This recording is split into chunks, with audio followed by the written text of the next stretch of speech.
good to see you all out this morning, and hope that as many as can will stay for our meetings afterwards so we can discuss some of the good works that we're wanting to try to do over the coming weeks. Well, we have come to the last Sunday of our series on perfectly proper present presenting. And we'll look at the last 5 of those things this morning. And appropriately, we're ending here the Sunday before Thanksgiving. The giving of thanks is one of the kinds of giving that we need to be doing. One of the gifts that we present to God is our gratitude, and that we give that thanksgiving to others also who have given us some blessing of some kind or another. We talked in class this morning about all the different things that we give, from a smile to a word of encouragement or a compliment, to offering prayers on someone's behalf when they need it. There are so many things, and we've said each week, and I don't want to beat a dead horse, but at the same time, I don't want us to forget that there's a lot more about giving than just the money that's dropped in the collection basket when it's passed. There's a lot more to it. It's about our entire attitude toward life, that we are the kind of individual who gives rather than one who just takes all the time. That's not to say that there aren't ever times when we need to receive. There are times when we need to be on the receiving end of that. But we are not to be greedy, selfish, self-serving, covetous people who always want to get. But we're to be giving people in whatever area of life that may be. Except for one thing, I don't want any of you to give me the flu this winter, as it's coming up on that time of year. So you can keep that one to yourself if you've got that. But when we think about giving, and we think about the things that we are to give, I think about the way that we give. Romans chapter 12 and verses 20 and 21. Paul talking to the church there. And remember, of course, the Roman government was not favorable toward Christians. The Jewish religious leaders of that day were not favorable toward the Christians. Many of these people had suffered some form of persecution. Many of these people had had people who may have previously been friends become enemies because they became a Christian and their friend couldn't stand them being a Christian. The Greeks, the Romans, those who believed in the whole pantheon of gods of the Greek and Roman empires considered the Christians to be atheists because they didn't believe in all those gods, because their God wasn't one that you could see. And so they didn't think he was a real God. They had it backwards. They thought the statues that they served were the real thing. The Jews, of course, thought that the Christians were blasphemous for claiming that Jesus was the Son of God and that he was divine. And so on both sides, they were being attacked. And so they had many enemies in the first century.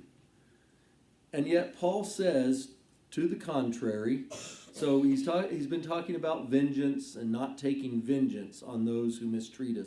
He says, to the contrary, if your enemy is hungry, feed him. If he is thirsty, give him something to drink. For by so doing, you will heap burning coals on his head. Do not be overcome by evil, but overcome evil with good. By giving, we can overcome evil. By giving, even as he says, to our enemies.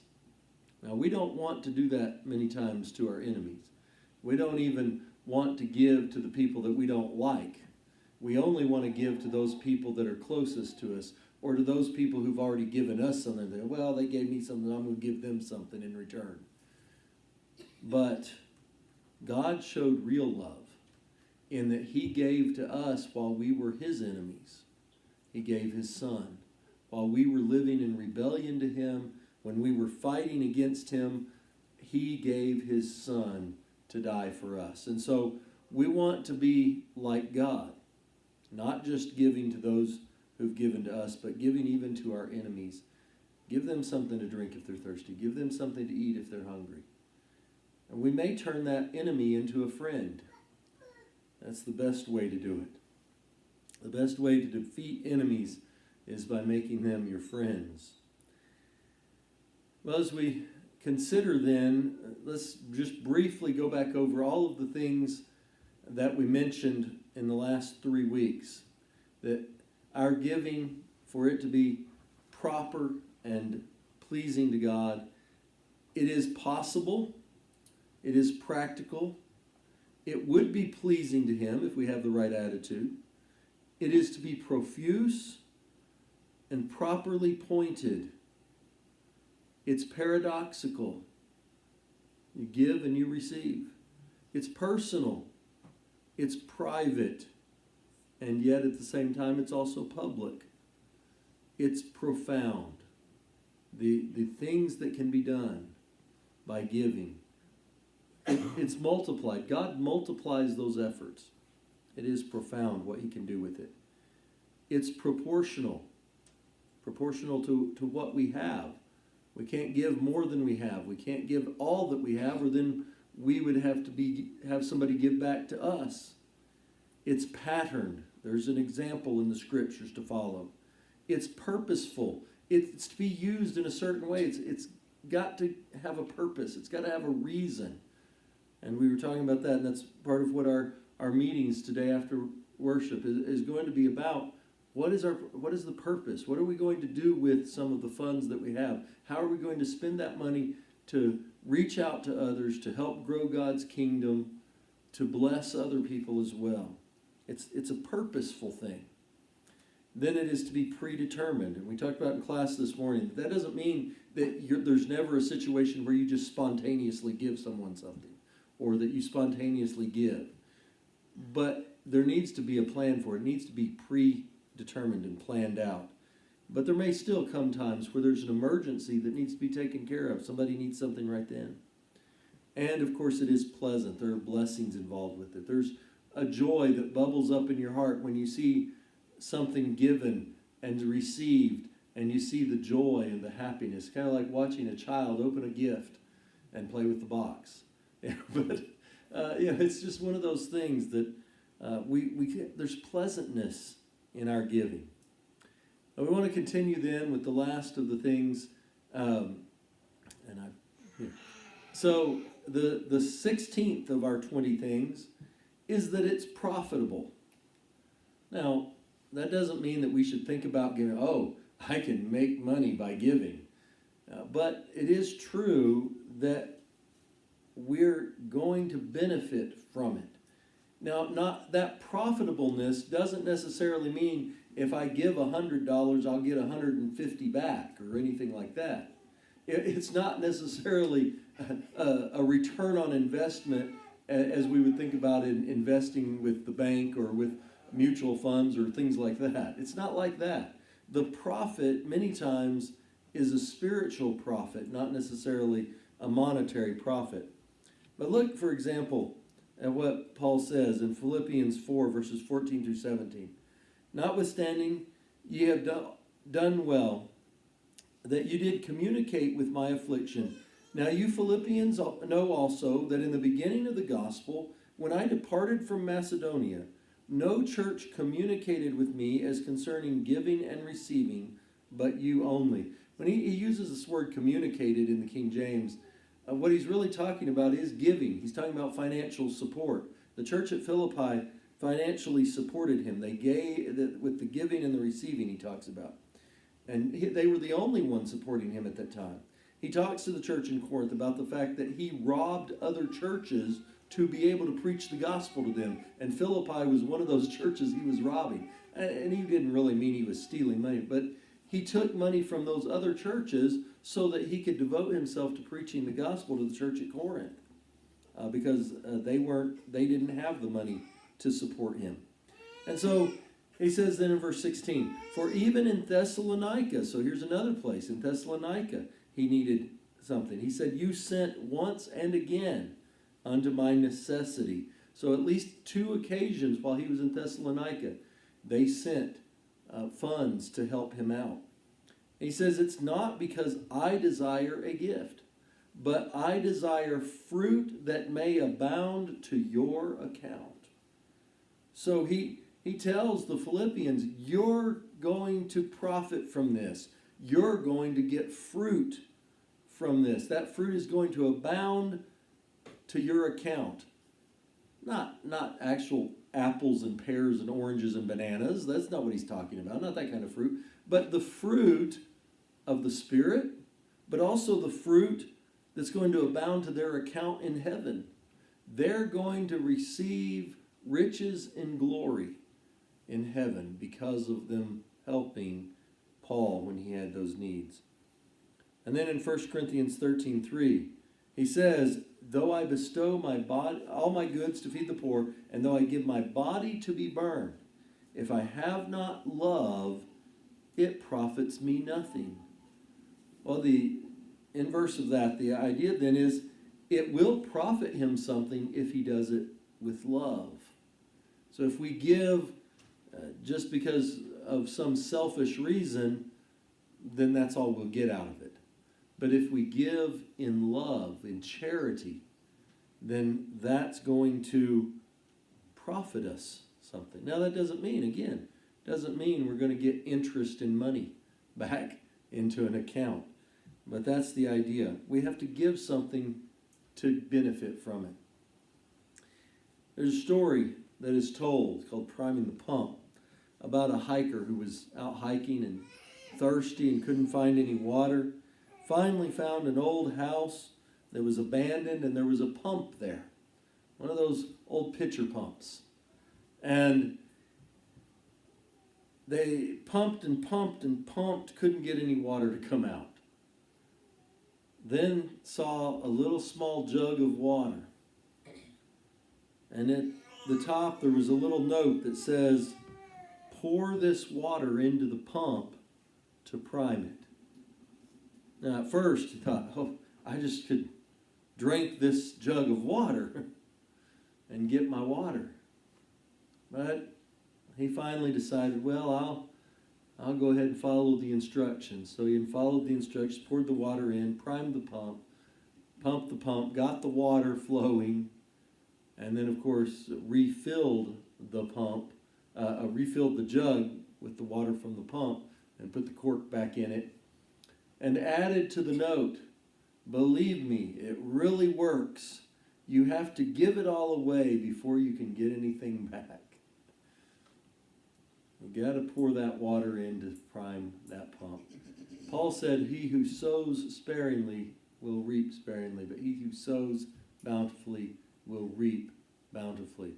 But sometimes the reaping is not the same thing that was sown. Sometimes the reaping is a completely different product.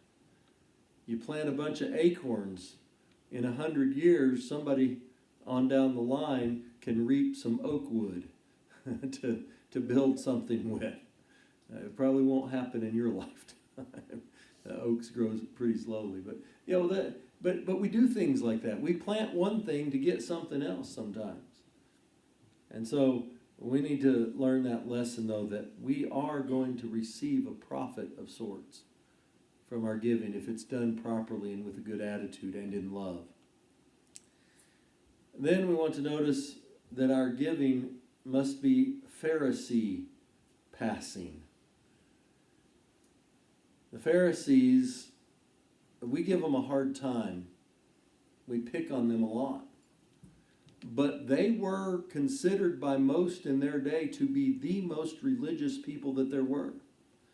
Not everyone, most of the people in Jesus' time looked up to the Pharisees. They were the pinnacle of Jewish perfection. They were the religious elite. Nobody could be as good as them. And yet, we see Jesus saying we're going to have to pass them. In Luke 18, verses 11 and 12, we read about the Pharisee. in a parable that Jesus tells. And the Pharisee stood and prayed with himself. God wasn't even listening to his prayer. But he prayed with himself, God, I thank you that I'm not like other men, extortioners, unjust, adulterers, or even this tax collector. Remember the parable that he's telling, there's a tax collector and a Pharisee that are both praying. He goes on to explain how good he is. I fast twice in the week. I give tithes of all that I possess. God, you're lucky I'm on your side. I'm so great. Right? That's his attitude.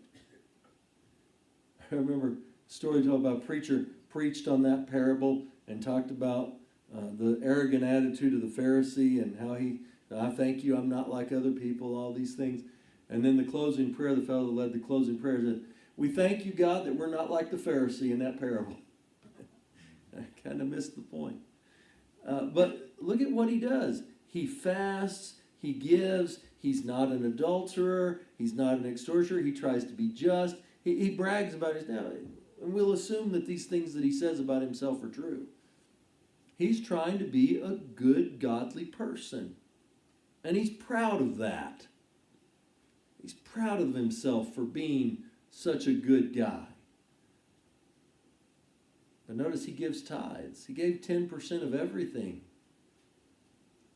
In Matthew 5 and verse 20, Jesus says, for I say unto you that unless your righteousness shall exceed the righteousness of the scribes and Pharisees, you shall in no case enter into the kingdom of heaven. So in our giving, as well as other areas, we need to pass what the Pharisee would do. We need to go beyond them. We need to do better than they would do. That's a challenge because they weren't slack about keeping the laws, and especially those things like giving. They gave. They made a big deal out of how much they gave. How are we going to pass them? How's our righteousness going to exceed theirs? Well, it's not necessarily just in the amount of the giving, but certainly the attitude of it will play a role there as well. But the amount is to be considered. How much do we give?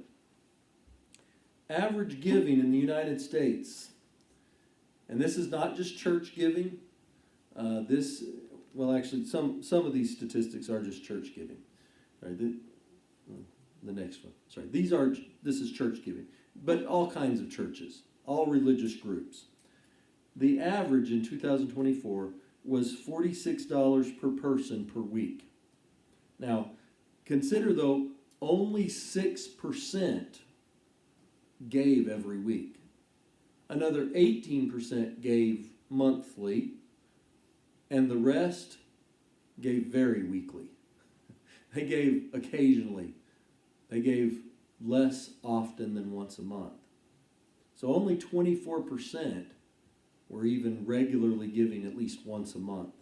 And we've talked about that. If somebody gets paid once a month and they give once a month, that's to be expected. If somebody gets paid every week and they give every week, that's to be expected. Or if somebody wants to divide it up and give, there's no set rule on how, it's just as they've prospered, they're to give.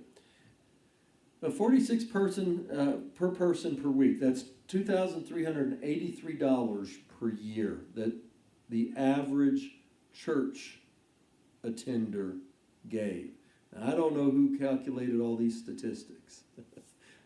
I'm assuming they did a good job with it because I haven't counted all of everything everybody in the world is giving to churches. But I'm impressed. I've said before, these lessons on giving are not in any way to berate the church here because I'm impressed with the church here. Like I said, that's the average. Our giving is $71 per person per week. Now that $71 per person, that includes all the kiddos that are here too that don't even have a job, right? So when I just took our average attendance and divided that into our average contribution to get that number. So that's not just members, that's the children that aren't even members as well, counting that in the attendance.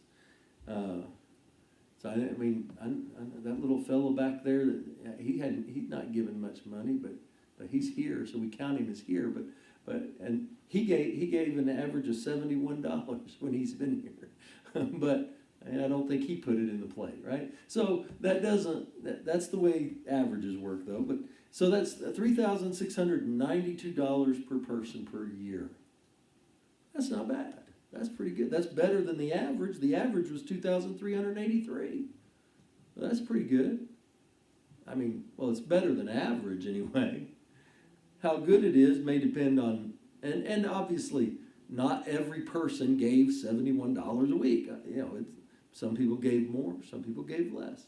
Some people make more, some people make less. That's 10% if as a single person you make $36,920 a year. Or as a couple, if you made $73,840 in a year and you were giving that amount per person. That's something for us to think about. And how often are we giving? Are we giving regularly?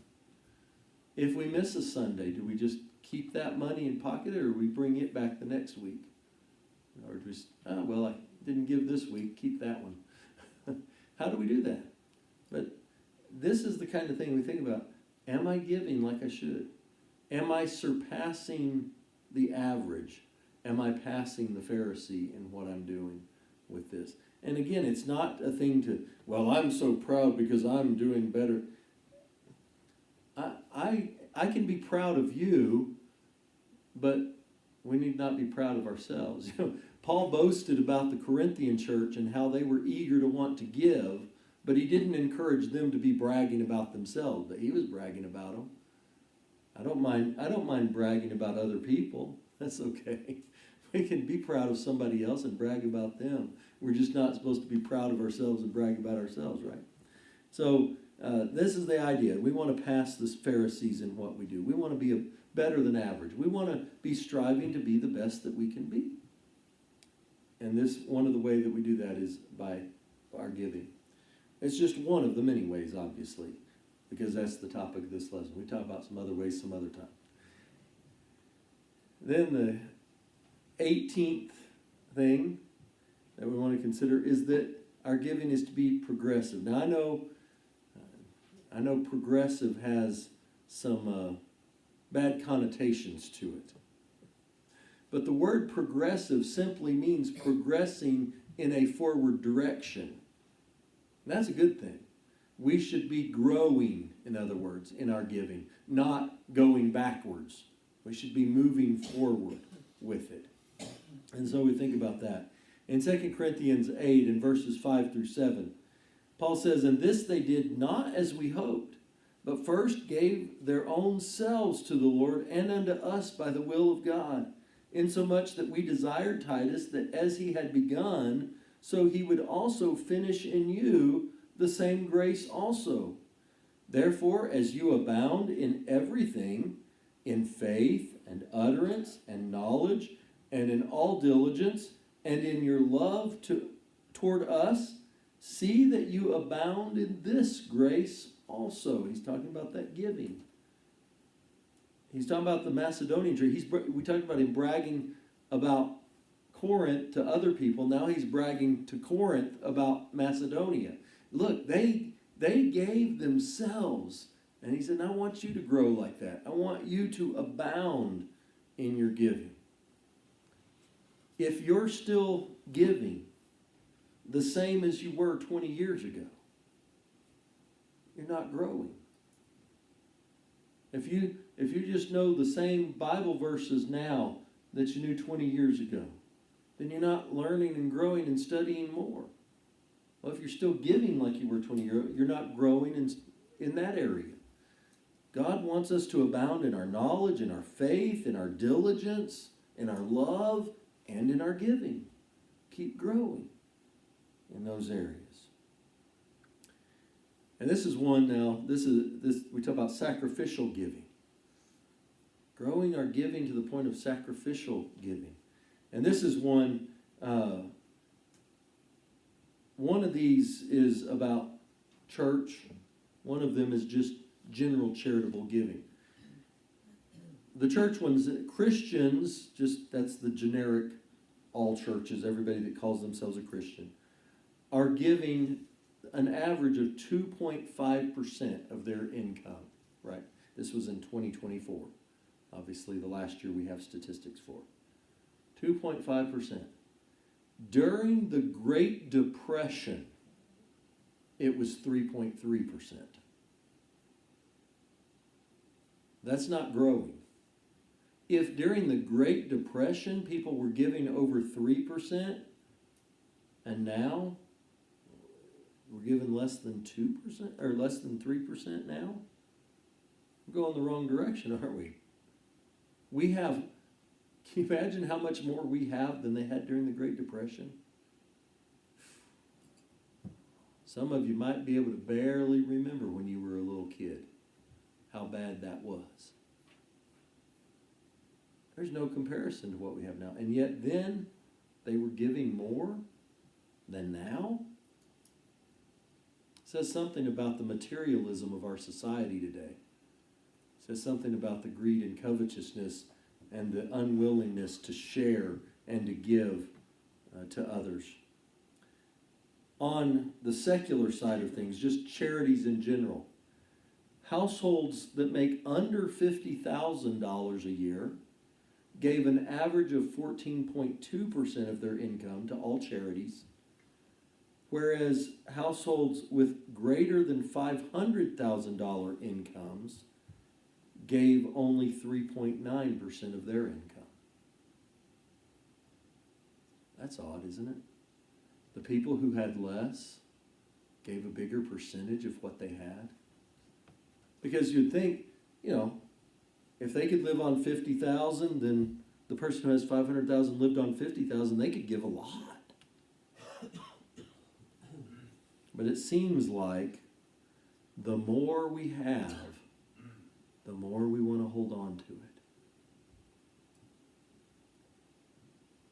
I've seen it in my own life. It was easier to give when I was a kid and I had a little summer job mowing lawns and my parents were taking care of all my real needs. It was easier for me to give then.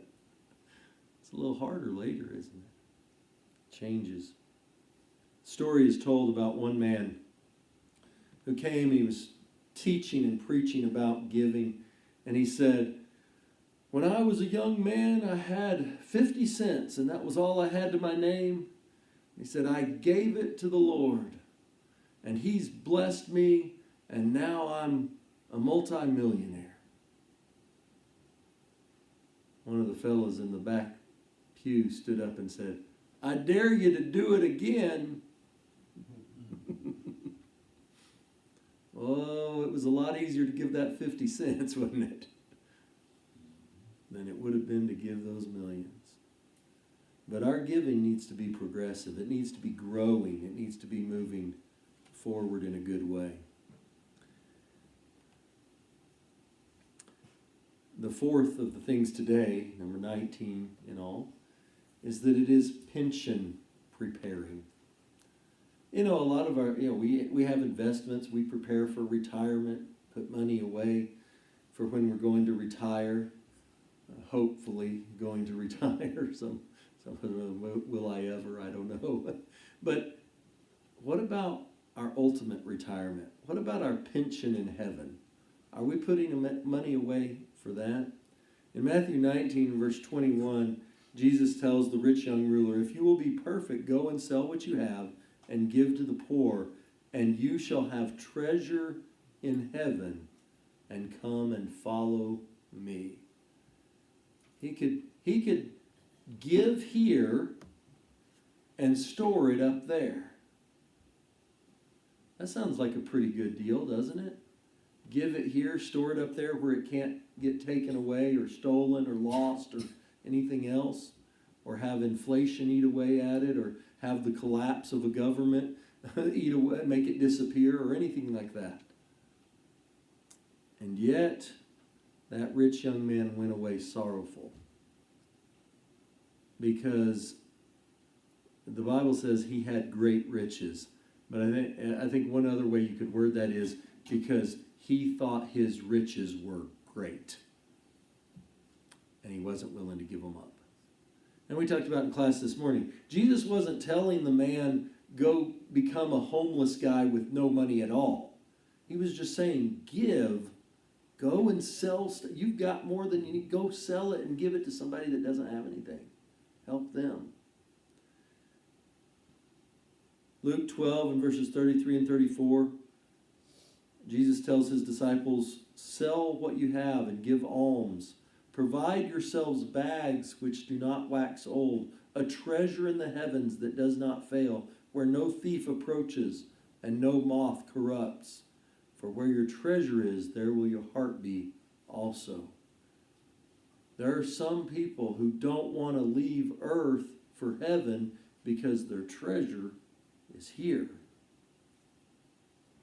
We need to be storing up our treasure up there. We need to be preparing our pension for the time when it comes that we're going to retire to our final home. And what will that home be like? The value of giving. $1 spent. $1 spent on a game lasts for minutes. $1 spent on lunch lasts for hours. $1 spent on a bill lasts for weeks. $1 spent on a car lasts for years. $1 spent on a house lasts for decades. But $1 spent in God's service lasts for eternity. How are we spending our money? On things that last or things that don't?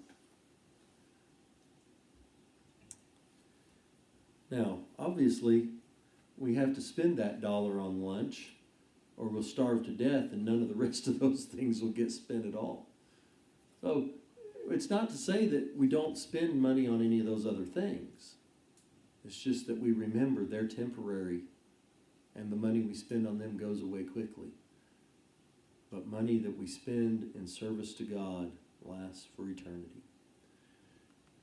The 20th thing, the final thing, is that our giving is punishment preventing. We could be punished for a failure to give as God desires. If he is pleased with a certain type of giving, then he is not pleased with a giving that is not done that way or with the lack of giving. He talked to the people in Malachi, talked to them about they were robbing him. You don't want to rob God. He will not be happy with you. He will punish people who rob him. You remember the story about the talents, and the one had 5 and got 5 more, and the one had 2 and got 2 more, and the one that had 1 just buried it in the ground and didn't do anything with it, gave it back to the master. And he said, you should have at least got some interest off of the thing. Could have done something with it. And he punished him. He took that one away from him and gave it to the one that had 10. God will punish some for their failure to give or their failure to give properly or with the proper attitude. Matthew chapter 16, verses 25 and 26. For whosoever will save his life shall lose it. But whosoever will lose his life for my sake shall find it. For what is it profited if a man shall gain the whole world and lose his own soul? So you can get all the money, all the land, all the houses, all the cars, all the businesses, all the things. You've seen that bumper sticker perhaps that says, whoever dies with the most toys wins? It's not the way it works. Whoever dies with the most toys is still dead. And they're going to have to stand before the judgment seat of Christ and answer for why they spent all their money on toys and didn't send any of it up to prepare their pension or to prevent their punishment. Now, that's not to say that we can buy our way out of hell. Like back in the Middle Ages, the idea of purgatory was, well, if your kinfolks died and they're in purgatory, but if you give us enough money, you'll get them out. You can buy them out of purgatory. That's not in the Bible anywhere. There's none that says we can buy our way into heaven or buy our way out of hell. But God may punish us for misuse. with stewards, we must be found accountable for what we did with God's money. Our money's not our money, it's His. What did we do with it? But the devil's got excuses. The devil's got reasons for not giving. In January, because, well, Christmas bills are due.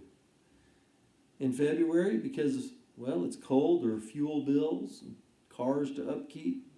In March, because income taxes are coming. In April, well, there are clothes for Easter we got to buy. In May, well, too much rain threatens the crops. In June, not enough rain threatens the crops. In July, vacation expenses are coming up. In August, now I got to pay off the vacation expenses from last month. September, oh, the children's school stuff, got to pay for that. In October, well, we better buy some winter clothes, and we had some doctor bills. In November, well, Thanksgiving, got to spend a lot of money on Thanksgiving. And then December, well, Christmas shopping back around again. The devil's always got a reason. He's always got an excuse. Used to be an old song. It says, if you're looking for excuses, the devil, he'll provide one. He will provide excuses. What about you? Are you growing in your giving? Are you passing the Pharisees? Have you understood the profit that comes from it? Are you preparing your pension? Are you preventing punishment? Are you giving with a good attitude like you should in all areas of your life? Giving of your money, of your time, of your talents, of your mental abilities, your emotional abilities. Sharing with those in need, so that when the time comes where you may have need, someone will share with you as well. Are we giving because God gave us so much we could never repay Him? If you're here and you have a need to respond to God's invitation, please do so as we stand and sing our invitation song. Why do you wait, dear brother? Oh, why do you tarry so long?